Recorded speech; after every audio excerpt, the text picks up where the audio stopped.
The Power of the Spoken Word by Florence Scovel Shinn. Chapter 9. Victory and Fulfillment. Victory and fulfillment are two wonderful words, and since we realize that words and thoughts are a form of radioactivity, we carefully choose the words we wish to see crystallized. Life is a crossword puzzle. The right word gives you the answer. Many people are rattling off destructive words in their conversation. We hear them say, "I'm broke, I'm sick." Remember, by your words you are justified, and by your words you are condemned. You're condemned by them because they do not return void. Change your words, and you change your world, for your word is your world. You choose your food, and the world is now calorie conscious. People no longer eat buckwheat cakes, beefsteak, potatoes, pie, and 3 cups of coffee for breakfast. To keep down weight, they eat dry toast and orange juice. This is tremendous discipline, but they are working for results. Well, why not try a diet of the right words? For you are literally eating your words. That is the value of the affirmation. You are deliberately building up a constructive idea in your consciousness. Your consciousness may be crammed and jammed with destructive ideas, but continually making a statement of truth will dissolve these negative thought forms. These thought forms have been built up from your own vain imaginings. Perhaps as a child, you were taught that life was hard, happiness fleeting, and that the world was cold and unfriendly. These ideas were impressed upon your subconscious, and you found things just as they were predicted. With a knowledge of truth, all these external pictures may be changed, for they are only pictures, which change as your subconscious beliefs change. When I tell people about the power of the word, and that words and thoughts are a form of radioactivity and do not return void, they say, "Oh, is it as easy as that?" Many people like things difficult and hard to understand. And I believe that was the reason the amazingly simple teachings of Jesus Christ were forgotten after a few hundred years. People build up creeds and ceremonies which they only half understand. Now, in this 20th century, the secret things are being revealed, and we are again having primitive Christianity. Ask, believing, thou shalt receive. We know that our beliefs or expectancies are impressed upon the subconscious and carried out. We might say, if you ask not believing, you will not receive. Faith creates expectancy. This infinite intelligence upon which man draws his supply is called by Jesus Christ, your heavenly Father. The Father within, he described as a kind, loving parent, desirous of pouring all good things upon his children. Fear not, little flock, 'tis your Father's good pleasure to give you the kingdom. He taught that God's law was simply a law of love and goodwill. Love your neighbor as yourself. Do unto others as you would be done by. Any violation of the law of love causes a short circuit. The way of the transgressor is hard. God is immutable law. I am the Lord law. I change not. Divine ideas are immutable, not subject to change. What wonderful words. Immutable, not subject to change. A woman came to me filled with fears and forebodings. She said for years she had been pursued by the fear that even if she should receive the desire of her heart, something would happen to spoil it. I gave her the statement, the divine plan of your life is a perfect idea in divine mind, incorruptible and indestructible, and cannot be spoiled in any way.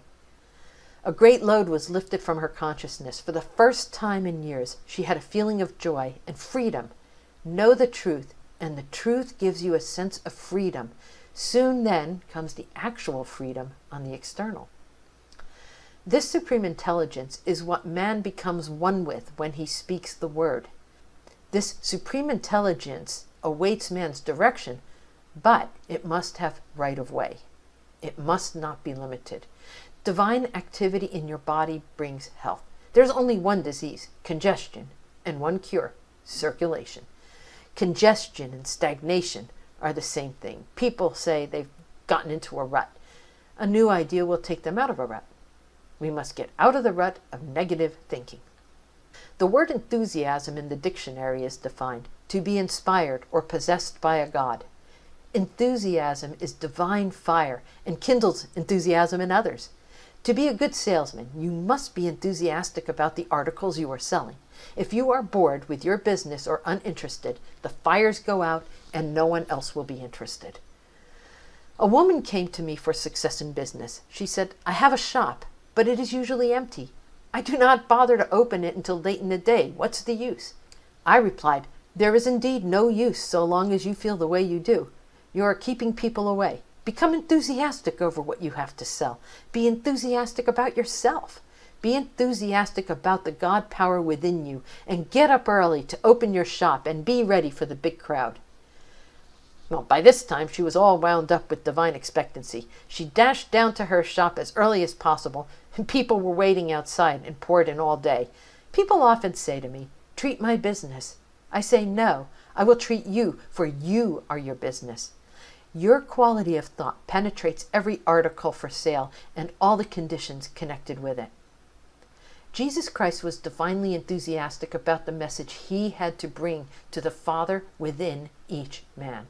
He was enthusiastic about faith. He told the people that whatsoever they ask in his name would be given them. It was a message of asking and receiving. He told them just how to comply with spiritual law. Ask, believing thou shalt receive. When ye pray, believe ye have it. Why are ye fearful, O ye of little faith? After 2,000 years, his divine fire is rekindled in the consciousness of all truth students. We are having a Christian renaissance, a new birth, a revival of Christianity. He taught a universal principle without creed or ceremony.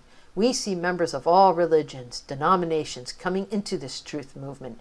It does not take them away from their churches.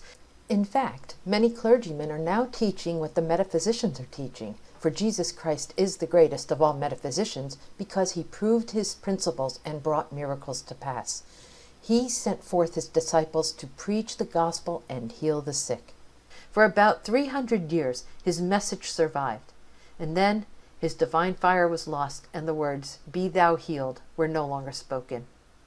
Creed and ceremony took their place, and now we see people flocking to these truth centers to be healed, blessed, and prospered. They have learned to pray aright and have understanding faith. A woman told me of an answered prayer. Her son wrote to her that he was going to Southern California on a business trip in his car. She read in the morning paper of a flood, and she immediately spoke the word for divine protection. She had a great feeling of security. She knew he would be protected. She soon heard from him, saying some business had interfered with his leaving, so he was detained.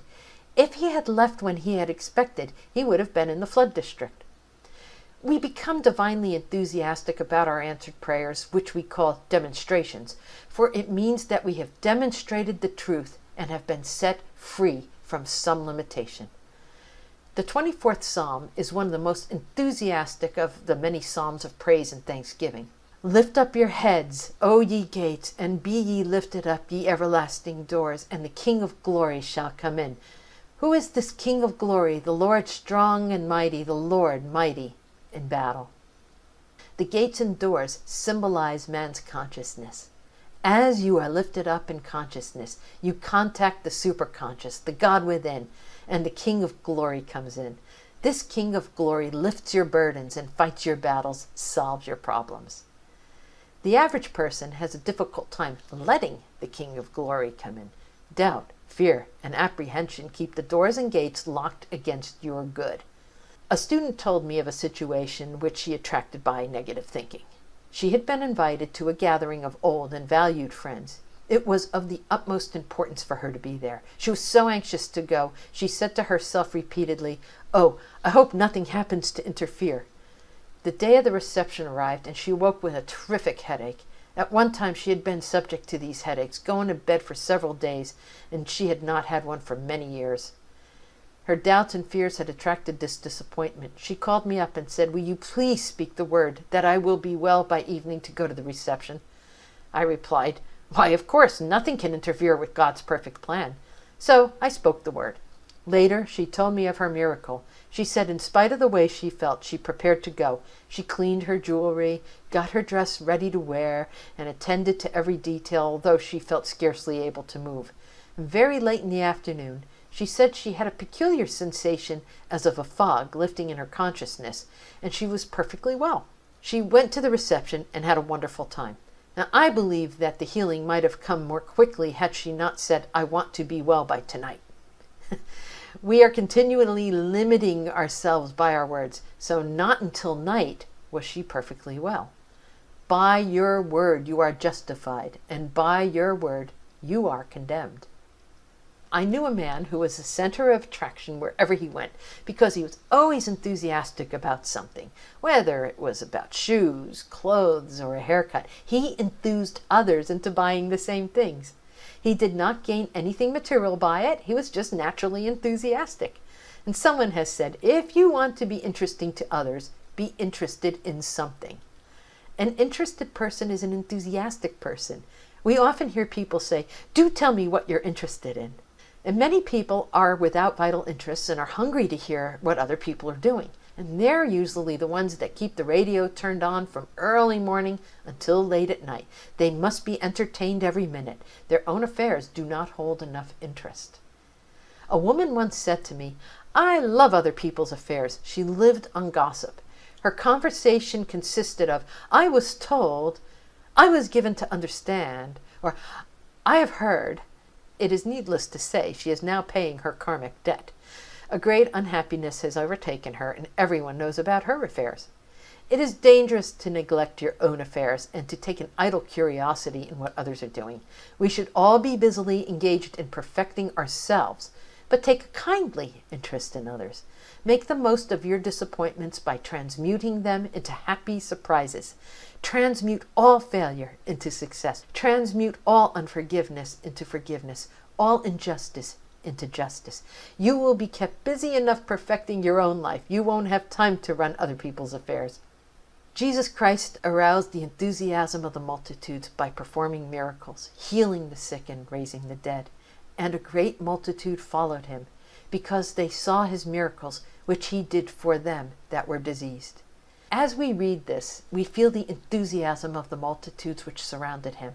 With him all things were possible, for he knew that he and the Father were indeed one.